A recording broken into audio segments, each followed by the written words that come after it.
You know who? It's Mike from Hype Ting. Dunno. Keep it locked. Dunno. Here's the secret about producers, okay? Before I get into that, you have to understand that the music industry is a shady industry. It's a corrupt industry. I don't know how many times have you heard the saying that the music game's no different than the dope game and that sort of thing. It's a famously corrupt industry, as one of my books say. You always got to keep that in mind with the music industry. That goes for production, marketing, labels, who you know, etc. Okay, it's a very corrupt industry. But anyways, the thing is, nonetheless, people want to buy your music. You can make money. It's a lot of fun. Now, the thing is, though, is that when it comes to producers, okay, here's the secret about producers, okay? The producers have different days. Some days they're awake. Some days they're tired. Some days they're, just like, you might feel a certain, if you're an artist, you might write a song a certain day. It might be like, you know what, this is how I feel today. This is how I feel today. I'm going to write a sad song. I feel like listening to piano. I feel like listening to Norah Jones. Like sometimes I just get the hankering, actually around this time of year, to listen to Norah Jones. It's Christmas Eve. I know it's 5 a.m. It's Christmas Day. Anyways, you get in different moods, okay, to listen. It's no different with producing. Some days I'm just off my ball and I create something different. And other days I create something else, different sorts of sounds, that sort of thing, okay?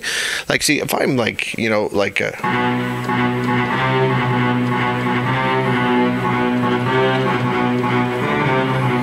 like if I have something, if I'm in the mood to like,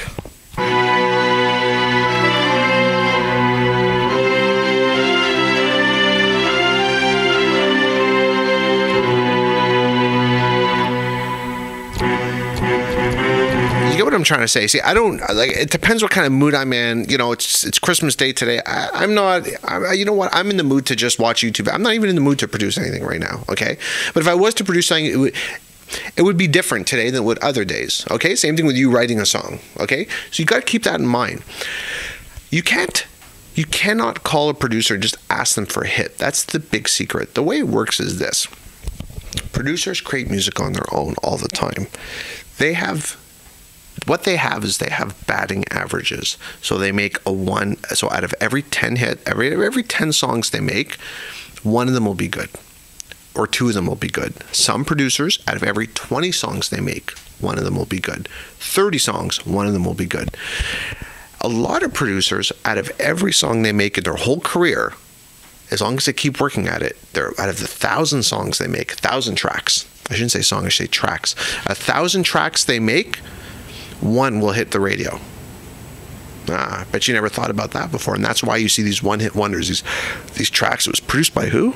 And then you never hear from them ever again because they weren't up to snuff. It was more accident. A lot of the stuff that comes out of production is accidental, and it just happens to sound good. And I seem to be batting for about 2 out of 10 are good. Those are the ones I keep secret and I hide secretly to myself, and I don't let you guys hear it or anything like that, and I personally have artists in mind that I would think they are a good fit for. And the artists I have in mind are not established artists. They're not big names. I know better than to try and deal with them. I want to help people who I feel are undervalued in the industry. People who are unsigned, people that are undervalued, people that have potential. Those are the people I want to help out just so I can see them do well. Okay, I got a real job and everything else, right? So now, the thing is though is that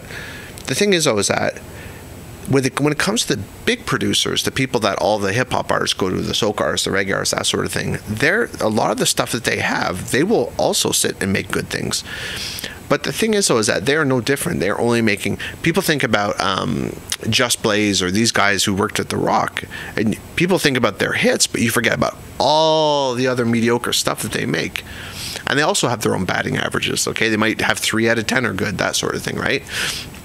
So here's the dirty secret when it comes to production, especially when you're dealing with people at the labels. Here's an analogy, okay? This is how it works when it comes to production. This is the dirty secret. There's Gucci handbags, and everybody knows there's fake Gucci handbags, okay?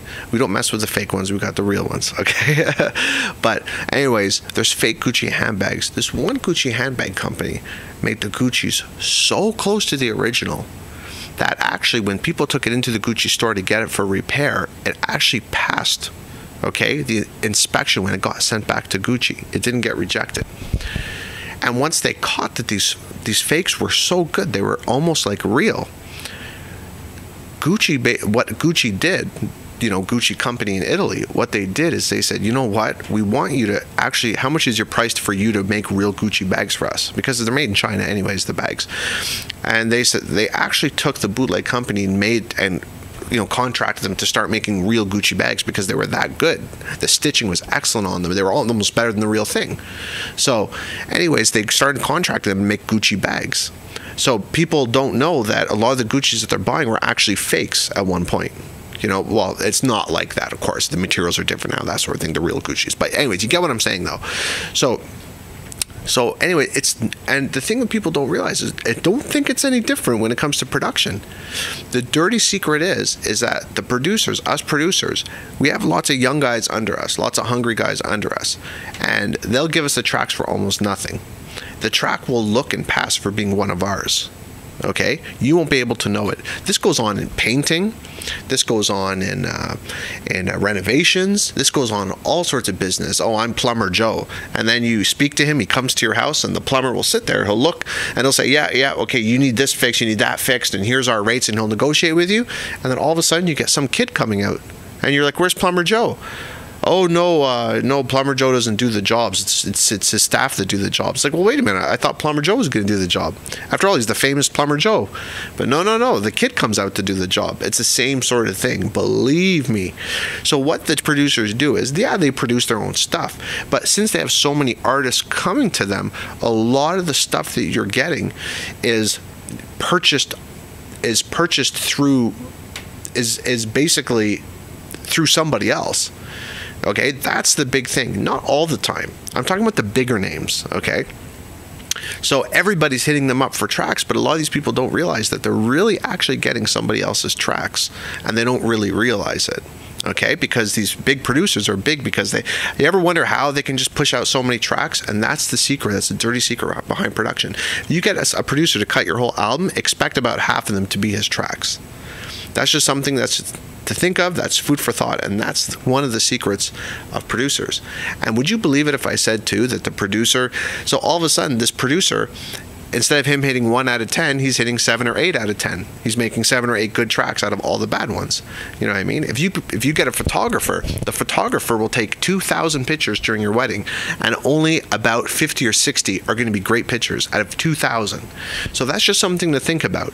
Remember, the music industry is shady. There's a lot of secrets. There's a lot of behind-the-scenes stuff. But hey, you take it with a grain of salt. All that should matter to you is that you sound good, it's professional, and it doesn't matter where he gets the music from as long as it's on hype and it's good. And that's part of the secrets of production. So know how the game works, know how to deal with it, know how you can know why some people are big, because they always get those good tracks because those producers are resourceful. They know how to find the resources below them to send them the stuff, and then they just remaster it and touch it up a little bit and give it to you. But hey, as long as it works, that's what matters. This is Mike. Hype ting, safe, done. See you later.